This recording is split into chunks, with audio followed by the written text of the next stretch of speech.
Bonjour et bienvenue dans ce podcast Le Mur des Réussites. Nous allons partir à la rencontre de personnes qui ont grandi au Havre, à la Marouge, au Bois de Bléville et au Mont-Gaillard. Ils vont partager avec nous leur parcours, les bons souvenirs, les doutes, les déclics et ce qui les anime aujourd'hui.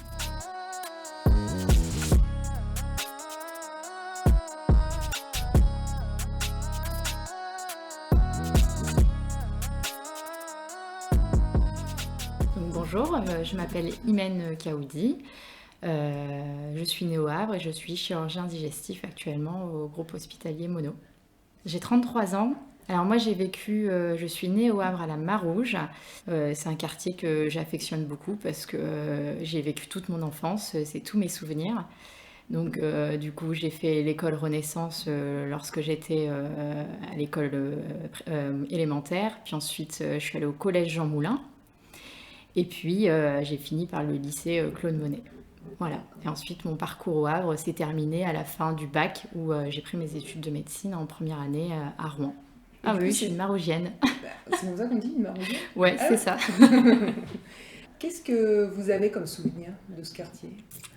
Les souvenirs de ce quartier, c'est déjà les jeux dehors. Nous, notre terrain de jeu, c'était devant la maison. Alors, on jouait tous ensemble, tous les enfants, issus de toute nationalité. Et moi, j'ai des bons souvenirs de ça, des fois jusqu'à pas d'heure. Je ne sais pas comment mes parents pouvaient nous laisser jouer le week-end, des fois jusqu'à 22h, 23h. Quand j'étais au collège, je traînais énormément dans mon quartier. Donc, c'était exclusivement à la Marouge. Et donc, du coup, c'était où ? Vous jouiez devant chez vous ? Alors, la boule, voilà, la boule, la fameuse boule, là, c'était l'endroit où il y avait les jeux, etc. Alors, avant, ça s'appelait le champ de Malherbe. Je ne sais pas pourquoi on appelait ça comme ça. Maintenant, c'est parti avec les nouveaux travaux, mais c'était un espèce de champ complètement perdu, paumé, avec plein d'arbustes où on jouait à cache-cache, quoi. Donc c'était surtout là, Marouge, j'allais rarement en centre-ville. J'ai commencé à aller en centre-ville au lycée, sur la pause déjeuner ou pour aller faire les magasins avec les copines.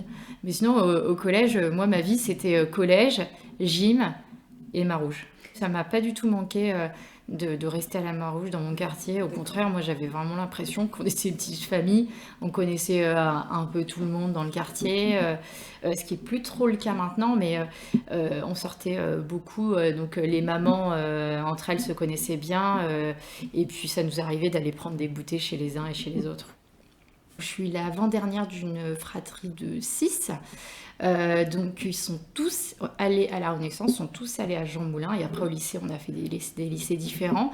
Donc oui, j'étais la petite sœur, quoi. Donc c'était toujours ah bah oui, t'es la petite sœur de ah bah oui, donc ton caractère, donc ton bavardage, donc c'était voilà, j'ai hérité de ça.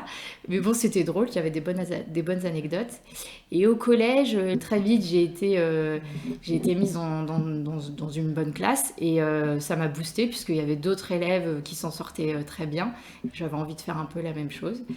Et c'est pareil, là j'ai encore de très bonnes amies qui ont très bien réussi aussi et qui se retrouvent à Paris, dans d'autres villes et qui ont progressé de la même manière que moi. Qui font quoi comme Juriste, avocate, qu'est-ce que j'ai d'autre ouais, en tête là j'ai ça. Et ouais, surtout juriste, il y en a beaucoup qui sont partis en droit en fait. Pas beaucoup en médecine, j'ai pas de copines qui sont allées en médecine. Est-ce que vous vous souvenez d'avoir des discussions sur le mode quand je serai grande ? Déjà, je voulais être professeure parce que j'aimais bien l'école. Et pour moi, ce que nous apportaient les professeurs, c'était la plus grande richesse qu'on puisse avoir, c'est-à-dire nous apporter le savoir. Donc c'était waouh. Je voulais même être prof de physique, pour être tout à fait honnête, parce que j'aimais bien les sciences. Et j'ai jamais dans ma tête dit je serai chirurgien, je serai médecin. Non, c'est arrivé très très tard. On me l'a soufflé peut-être en dernière année au moment du bac, où là je me suis dit pourquoi pas tenter la première année de médecine.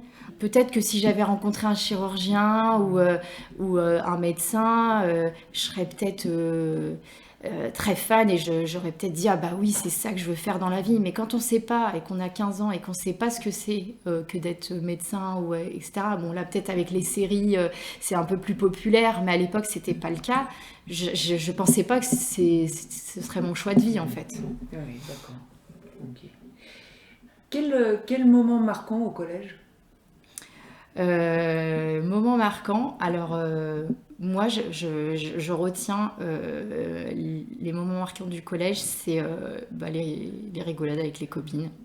Les punitions parce on a eu des heures de colle parce qu'on était très très bavardes avec toutes les copines dont certaines sont encore très amies avec moi aujourd'hui.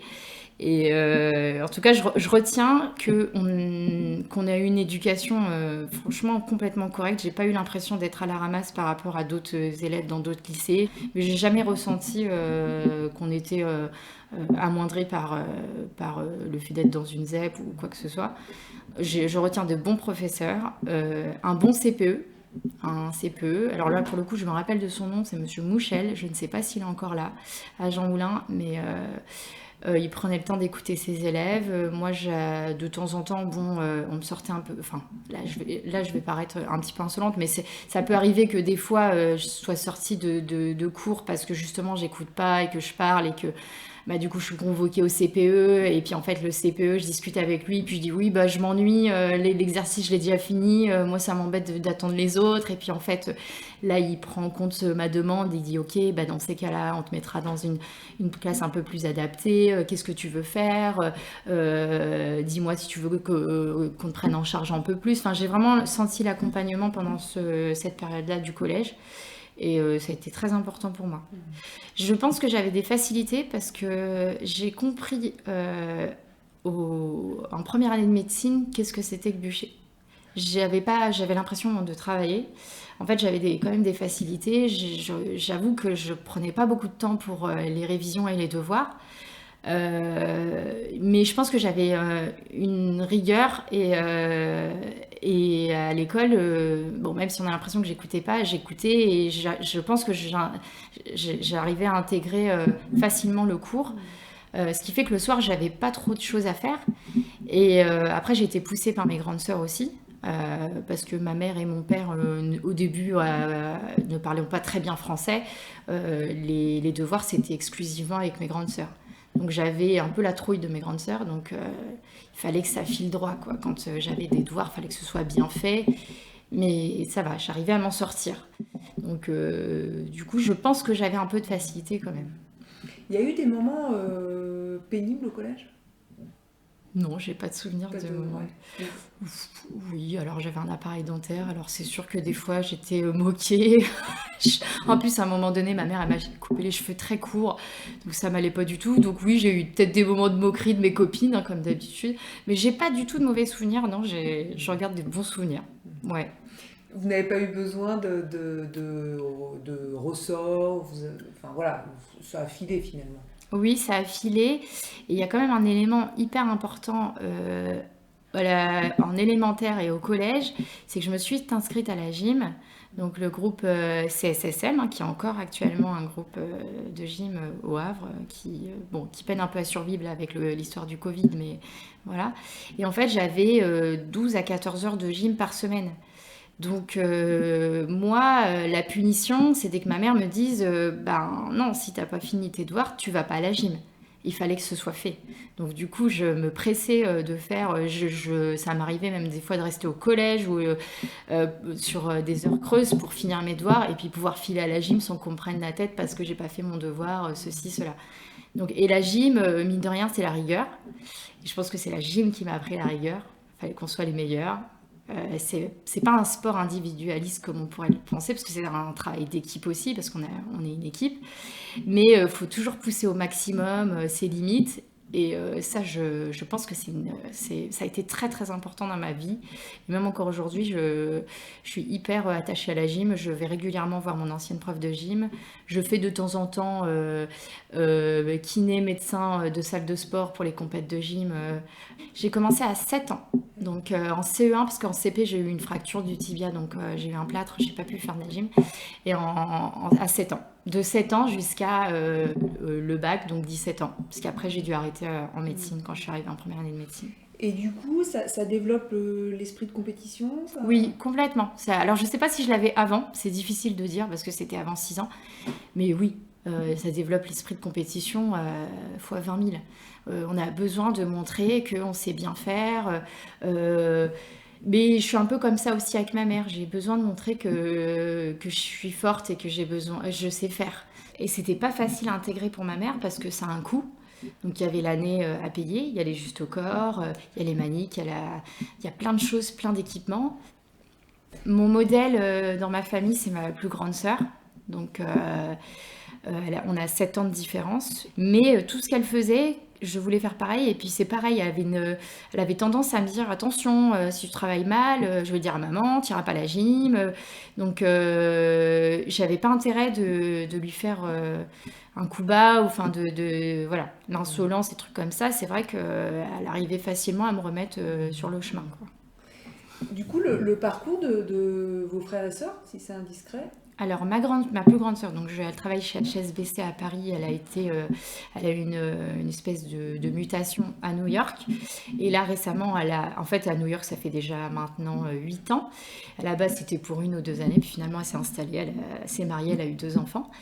Et là, récemment, elle est partie à Los Angeles puisqu'elle elle est en télétravail, donc elle veut voir un petit peu ce qui se passe ailleurs. Ensuite, j'ai ma sœur Alam, donc on dit Ahlem en arabe. Elle est cadre comptable chez Omnova, donc au Havre. Donc voilà, elle est en très bon poste et ça se passe très très bien pour elle.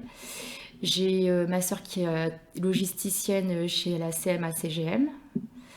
Donc elle aussi, elle aime bien ce qu'elle fait, elle est plutôt contente de son activité. Ensuite, j'ai mon grand frère Yacine qui, lui, est pas du tout dans le parcours étudiant. Il a arrêté très tôt les études et maintenant il travaille dans l'informatique, mais un petit peu à titre perso. Donc il se construit un peu tout seul et lui il voyage beaucoup.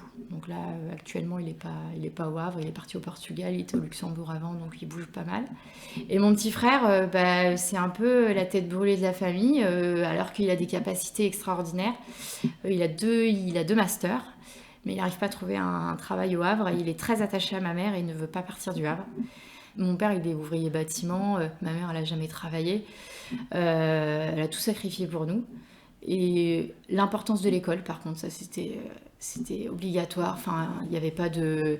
Non, mais aujourd'hui, on ne va pas à l'école, t'es pas bien. Non, l'école, c'était primordial. Il fallait apprendre à lire, il fallait apprendre à écrire, il fallait s'exprimer, Mais elle nous a jamais mis la pression pour des études supérieures ou même pour un travail autre. Elle voulait être infirmière quand elle était plus jeune. Donc, elle était ravie que je fasse des études de médecine.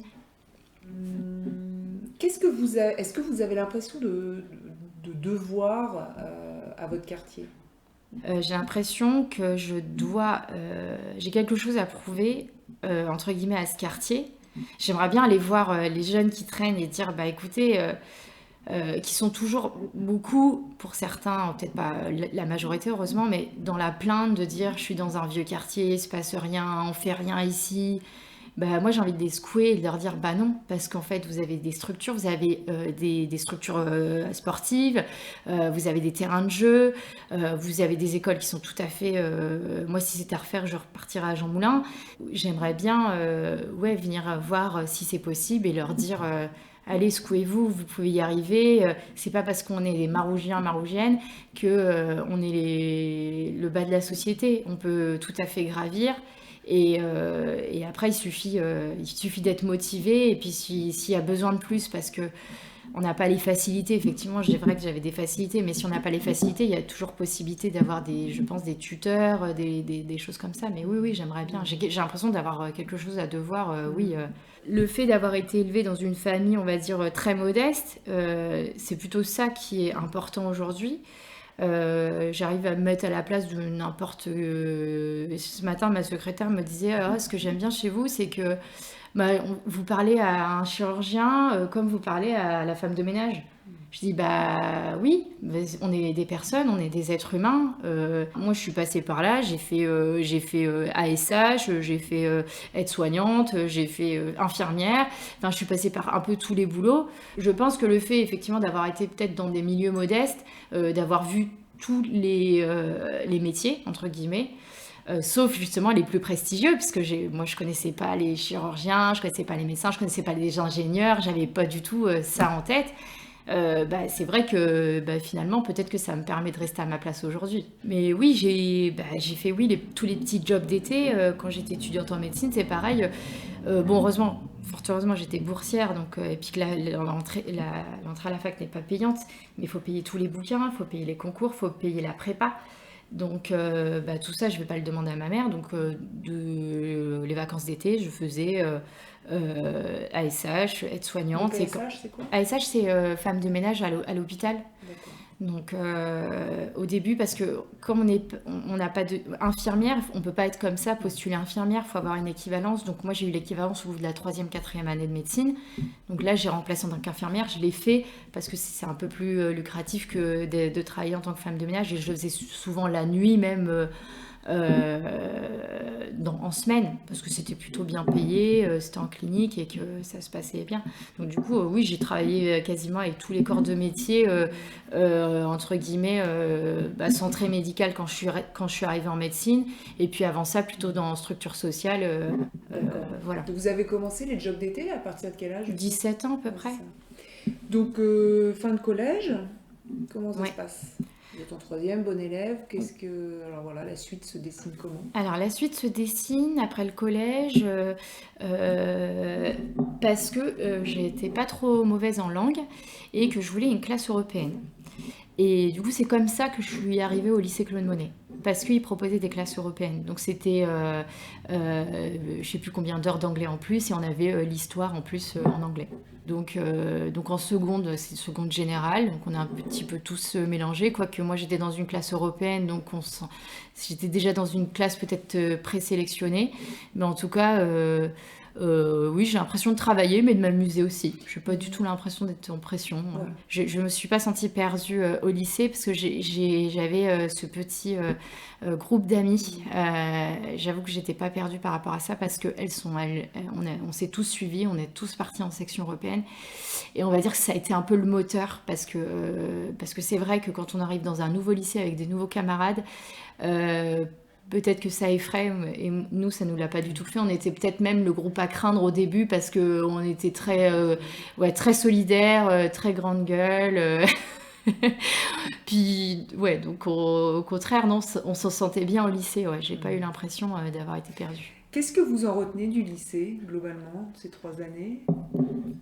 Moi, j'en retiens du lycée surtout la section scientifique, parce que là, ça y est, ça commence à émerger un peu dans la tête, de se dire, mince, qu'est-ce qu'on va faire plus tard? Donc, moi, en ce qui me concerne, la section S, c'était une évidence, parce que j'adorais les maths et j'adorais la physique-chimie et la SVT, donc c'était ça. Et ça commençait à tourner un petit peu dans la tête. Ah bon, qu'est-ce que tu vas faire alors si tu as ce diplôme-là? Ce qui m'a marqué au lycée, c'est de me dire oui, il va falloir que tu réfléchisses à ton avenir. C'est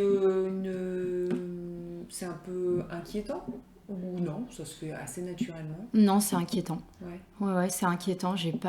Parce que, encore une fois, dans ma tête, jamais l'idée de faire médecine, ça m'a traversé l'idée. Enfin, c'était vraiment le côté, oui, d'accord, tu es scientifique, qu'est-ce que tu aimes?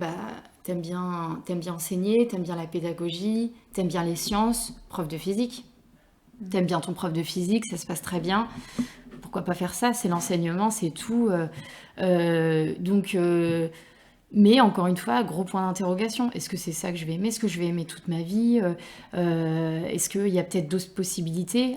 Donc là arrivent donc les petites portes ouvertes où il y a les prépas médecine, où je me dis...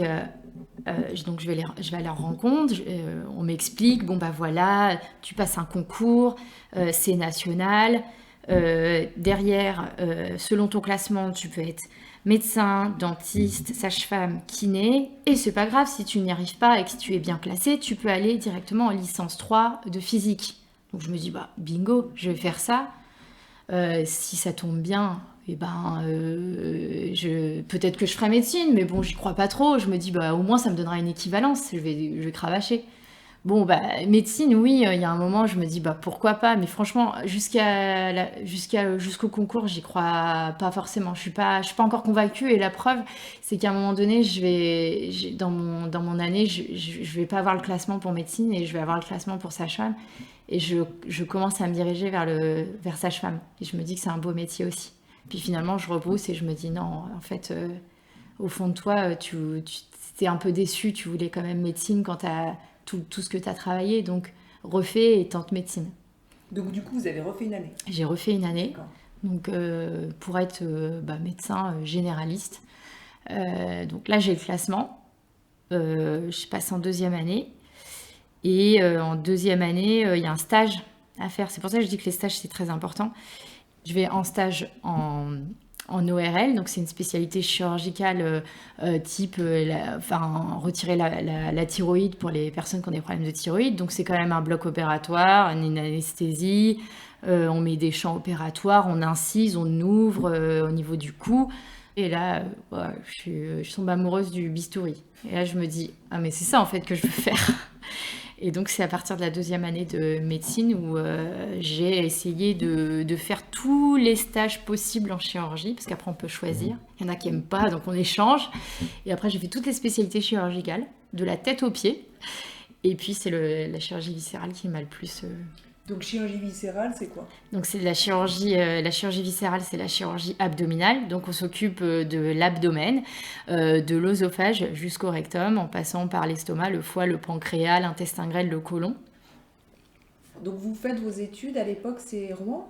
Oui, c'est la faculté de Rouen. Là, c'est là que ça a été très perturbant pour moi, c'est que là, je partais du cocon familial. Je devais me débrouiller toute seule.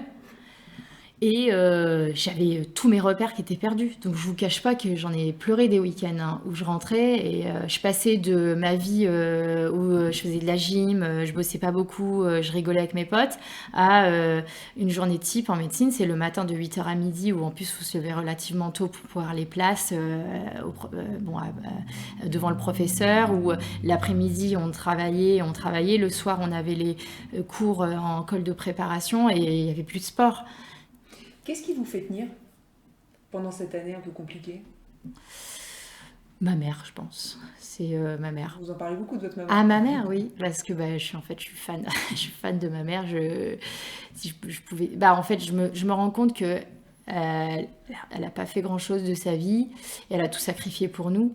Mais moi, mon rêve, ce serait de la faire voyager, de lui faire un tour du monde. Parce que je sais qu'elle n'a pas eu la chance de voyager, elle s'est occupée de nous. J'ai jamais eu l'impression de manquer de quoi que ce soit. Et ouais, je l'ai fait pour ma mère parce que j'adorais j'adore ce que je fais, hein, j'adore mon métier, etc. Mais ma première année de médecine, c'est ma mère qui m'a tenue. Le week-end, quand je revenais, c'est elle qui me consolait. Elle m'a jamais mis la pression, elle m'a jamais dit écoute, elle m'a toujours dit si tu n'y arrives pas, c'est pas grave, c'est pas un échec, t'es parti dans quelque chose où je t'aurais jamais vu aller, donc ne t'inquiète pas, mais ça va aller. Donc vos études, c'est à première année, deuxième année, c'est à Rouen? Oui, les 6 ans. Les 6 ans, c'est à Rouen. C'est à Rouen, d'accord. Ouais. Et alors après, au bout de 6 ans, il se passe quoi? Alors au bout de 6 ans, je passe le concours national. Et un classement intermédiaire, donc je choisis chirurgie, alors j'avais soit le choix entre Rouen et Amiens, et je pars à Amiens. Et donc là, première année à Amiens, très difficile, c'est l'internat de chirurgie, c'est vraiment considéré comme le plus dur des internats, on commence très très tôt, on finit très très très tard, j'ai perdu 10 kilos, c'était hyper épuisant, crevant, tout. Il y avait de tout, on bossait 80 heures par semaine, on n'avait pas de repos de garde, on était exténués. Et là, je me dis, heureusement que mon mari était là à l'époque, parce que c'est lui qui a été là pour m'épauler. Et en plus, à l'époque, je n'avais pas encore mon permis, je ne l'avais pas passé. Donc c'était lui qui me déposait à l'hôpital, qui revenait me chercher le soir. Donc j'ai eu un super binôme à ce moment-là. Et c'est de la vraie formation pendant 5 ans. Où on va nous faire beaucoup d'interventions, et à l'époque il y avait aussi, à la fin de mon internat, il y avait des outils de simulation où on pouvait aller opérer sur robot, et donc du coup on apprend à opérer comme ça. D'accord. c'est 6 ans d'externat, concours, et après c'est 5 ans d'internat. Et c'est au moment des 5 ans d'internat où on se forme pour être notre spécialité. D'accord. Et à quel moment vous passez la thèse Au bout des 5 ans, donc 11 ans après le bac. Voilà, 11 ans après le bac, on passe la thèse de médecine. Donc là, devant un jury, devant toute notre famille aussi. Et là, cette fois-ci, on valide ou pas la thèse. Et là, on est thésé en médecine. Et là, cette fois-ci, je suis thésée. Alors, le premier poste après la thèse, c'est un poste de chef de clinique. Donc, c'est un espèce de CDD de 2 ans où pendant 2 ans, on va, excusez-moi du terme, mais bouffer du bloc. C'est du lundi au vendredi, en comptant les gardes. Là, c'est le moment de se former au maximum, de pouvoir profiter un peu de nos aînés si on a besoin d'aide en cas de problème. Mais par contre, c'est nos patients, c'est nous, ils nous voient nous en consultation, c'est nous qui les opérons, c'est nous qui sommes responsables. Mais s'il y a un couac, il y a toujours possibilité d'avoir quelqu'un à côté parce que justement, on est jeunes médecins. Donc vous faites vos 2 ans de clinica, ouais. Et ensuite donc quand on a fini le clinica, soit on décide de renouveler le clinica, donc on refait 2 ans d'affilée, soit on demande un poste de praticien hospitalier. Donc là, c'est ce que j'ai fait quand j'ai fait ma demande à Mono. Vous voilà de retour au Havre. Je suis de retour au Havre pour un poste en hôpital public titulaire. Ouais. Donc j'espère. Vous parlez d'hôpital public, c'est le hasard ou Non, c'est pas le hasard. C'est important pour moi de travailler en public parce que je pense que la médecine, on ne doit pas avoir de lien d'argent avec la médecine. C'est difficile d'avoir des patients en face, surtout quand on fait de la cancérologie, et de leur dire je fais des dépassements d'honoraires, attention, va falloir payer ça en plus. Moi, je ne suis pas à l'aise dans ce genre de choses. J'ai fait ce métier-là pour aider les gens, pour... bon après je cache pas que j'adore aussi être au bloc opératoire et avoir les mains dedans, ça c'est vrai, mais j'ai pas fait ça pour l'argent entre guillemets, donc c'est vrai que pour moi la clinique, il y a trop de rapport à l'argent et ça me dérange. L'ambition, c'est quoi pour vous l'ambition? Est-ce que vous pensez en avoir? Oui, je pense avoir de l'ambition, ça c'est sûr. Je pense dans à peu près tout ce que je fais. J'aime bien donner mon maximum pour tout ce que je fais. Et l'ambition, il faut forcément un petit peu en avoir. Et c'est bien, c'est un moteur. Et tout le monde peut avoir de l'ambition. Il faut juste trouver le bon timing, le bon moment pour la bonne cause. Mais voilà, c'est pas assez donné à tout le monde d'avoir de l'ambition et je pense qu'il faut en avoir surtout quand on est élevé ou en tout cas dans des structures un petit peu modestes ou il faut aller au-delà de ça, il faut pas se dire que c'est une barrière, non. Même si on est bof, on peut toujours, si on a un point fixe, il faut toujours essayer de pouvoir faire ça. Je sais que dans les collègues, en tout cas que j'ai rencontrés en première année de médecine, bien évidemment tout le monde se met en avant. Oui, tu as eu mention combien, toi, au bac? Moi j'ai eu mention très bien. Ah oui, d'accord. Bah, j'ai eu beaucoup de mentions très bien que j'ai pas rencontrées après. Et à l'inverse, j'ai eu beaucoup de personnes qui n'avaient pas de mention qui se sont retrouvées en médecine avec moi. Donc je pense que c'est une question d'un instant T. Si on voit que ça y va, hop, faut cravacher et faut pas s'arrêter à la moindre épreuve, quoi. On a parlé un peu de votre famille, donc visiblement la question de l'ambition, elle n'est pas que chez vous. Enfin, non, je pense qu'elle est familiale. Ouais. Ouais, et en même temps, vous disiez, ma mère, elle ne nous mettait pas la pression. Alors, comment ça peut marcher du coup? Je sais pas. Je serais incapable de vous dire. Mon mari, il me dit, je ne comprends pas que tu te mettes autant la pression pour ta mère qui ne te demande rien du tout. Non, je sais pas. C'est viscéral. Mais on est toutes comme ça. On a toutes ce besoin de montrer qu'on fait bien à ma mère. Je sais pas. Pourtant vraiment, elle est pas méchante. Elle est pas du tout. Je suis incapable de je suis incapable de l'expliquer. Mon mari me le demande souvent. J'ai dit non, je vois pas pourquoi. Je veux juste qu'elle soit fière de moi et je veux lui montrer que je fais bien. Et pourtant ma mère elle ne parle pas beaucoup, elle est pas expressive. C'est pas quelqu'un qui va, par exemple, elle va pas me dire qu'elle est très fière de moi parce que j'ai fait chirurgie. Elle me le dit pas. Si vous aviez quelque chose à dire à des collégiens, des collégiennes, J'ai envie de dire à ces collégiens de Jean Moulin de croire en eux, de ne pas se limiter à une remarque ou quelque chose désobligeant, une maladresse de quelqu'un, d'un professeur, d'un CPE, de toujours croire en eux. Et il faut savoir que le collège, c'est une période importante, mais vous avez tout à... Comment dire il y a tout à refaire si besoin, si jamais vous êtes moyen ou médiocre. Il y a tout à fait la possibilité au lycée ou même en études supérieures de vous épanouir dans ce que vous faites et donc du coup d'exceller par la suite. C'est pas parce que vous êtes moins bon au collège et au lycée a fortiori que derrière vous ferez pas de personnes remarquables. Donc voilà, croyez en vous, croyez en votre petite étoile, entourez-vous de gens qui vont vous booster. Et je pense que ça se passera bien pour la plupart d'entre vous. Et si vous avez besoin, vous pouvez contacter des personnes. Et moi, je serais ravie de vous en parler.